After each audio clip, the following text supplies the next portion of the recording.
there, it's Natasha, and thank you so much for joining me today. This is the card that we are going to be creating, and I do really like how this one turned out. I had fun. I'm using several items that I just got in recently and some older items as well. Everything that is from AliExpress I will try and link down below. These are stitched circle dies. This one is from AliExpress and it comes in maybe 6 or so in the set. I have a piece of fog cardstock, and I think that cardstock comes from Simon Says Stamp, and I'm just going to cut it out of a piece of 4 1/4 by 5 1/2 inch that I've cut. I just cut it out anywhere because all I really want is the center piece. At least that's what I think for now. And then now I have this flower stamp set, and this is how I cheat, guys, when I'm lazy.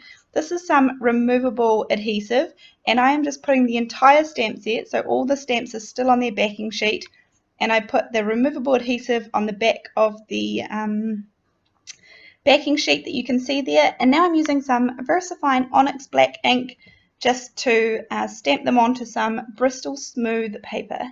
And I'm going to use Bristol Smooth because I'm colouring them in with my zigs, and that seems to work beautifully with the zig markers. So that's what I'm using.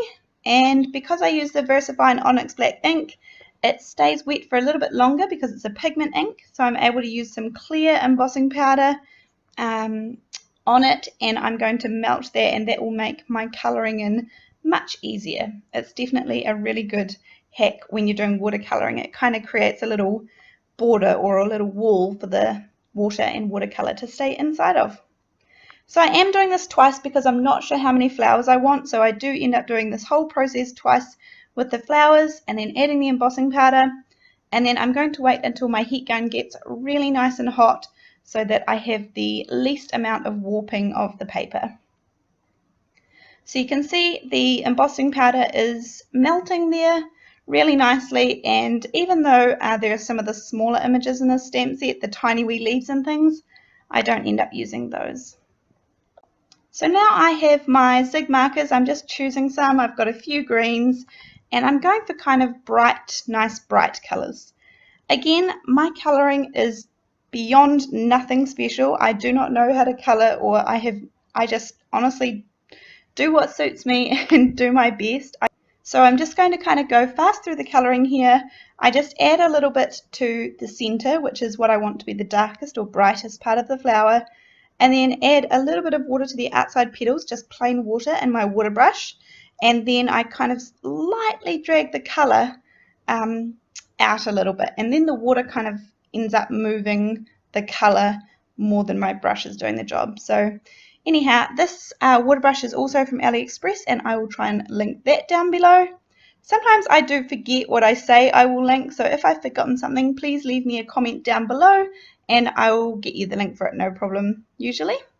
So I've got some purples, pinks, oranges, yellows, and again, I'm just don't have a rhyme or reason for which colours I'm using.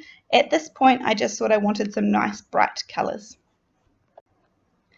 And I have fast forwarded, sped this up. I speed up lots of parts of my videos because otherwise you would be here for quite some time, and usually I end up filming them in lots and lots of different pieces between children wanting different things or people waking up from naps, and I just snap any sort of 5 or 10 minutes that I can. So often my videos are in lots of pieces and I just piece them together. Right, now I have this background stamp and I am going to cut it, so I warn you about the video that's coming up. I find it much easier to deal with these kind of smaller stamps. Background stamps are a wee bit hard. So I have indeed cut the stamp in half, and I'm just going to add it onto an acrylic block, and I'm going to use this Shadow Grey archival ink from Ranger, and I am just going to stamp it down and then re-ink it. And then honestly, this pattern is really, really easy to match up. You wouldn't even know that I had had to restamp it over and over again to get a continuous pattern. And albeit in the end, lots of the pattern does end up being covered up, yeah, you still wouldn't know it all. So I'm just going to keep re-inking it and then do these last 2 stamps down the side. So if you have a look, you really cannot see that I've had to re-ink it and stamp it 4 times to get this piece covered. I just find it much easier to deal with the little stamp, so but to each his own. Anyhow, so I'm done with that, and I have my little grey fog circle. I'm going to use this stamp set here and for the sentiment, and I'm going to say happy birthday.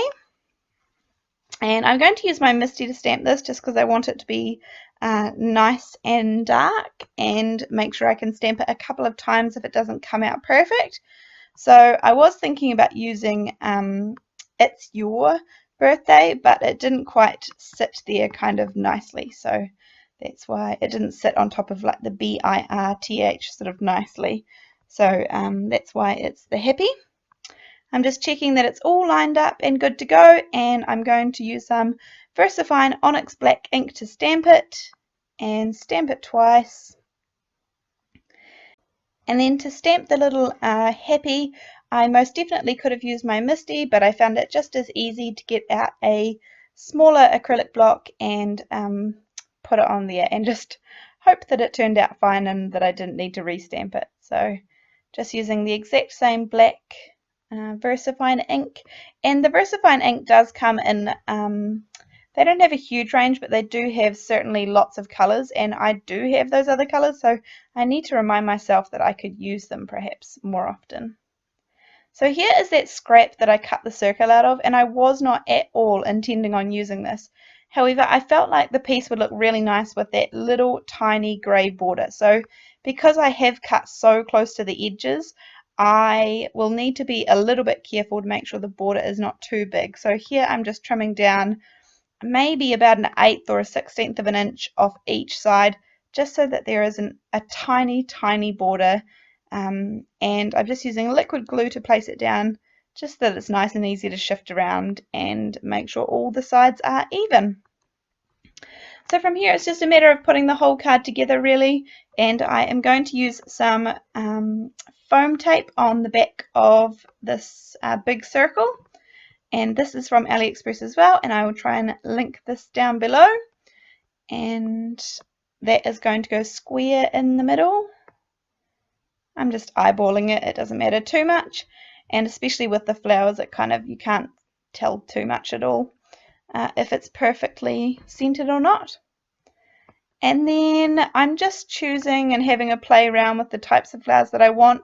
I did consider putting these flowers all the way around everywhere, but I felt like that was a little bit overwhelming. It was a little bit too much, and kind of took away from the effort of the background and things like that. So I thought I liked the look of just the 3 on each side. It kind of, the card is a little bit unbalanced, but not too bad. So now I'm going to add a little foam square. These foam squares are from AliExpress also. And then I'm going to add some liquid glue because I raised up that main happy birthday circle. I need to have some with foam squares on and some with just the liquid glue so that they sit evenly. So there you go, I've done the top ones, and then I'm just going to do the exact same thing with these bottom ones down here, adding a foam square and adding some liquid glue. And I don't want them to hang off the card too much because I want it to be able to fit in an envelope without any trouble. Then I have these leaves that I cut out, and I feel like this little touch of green just really finishes off the card. I really like the leaves. I think it makes it most definitely. So I'm able to put most of these down just flat, some on the kind of background part and some up on the grey circle part, but no foam tape needed. That's my card today, team. I hope you enjoyed making it with me, and I will see you next time. Thanks, bye.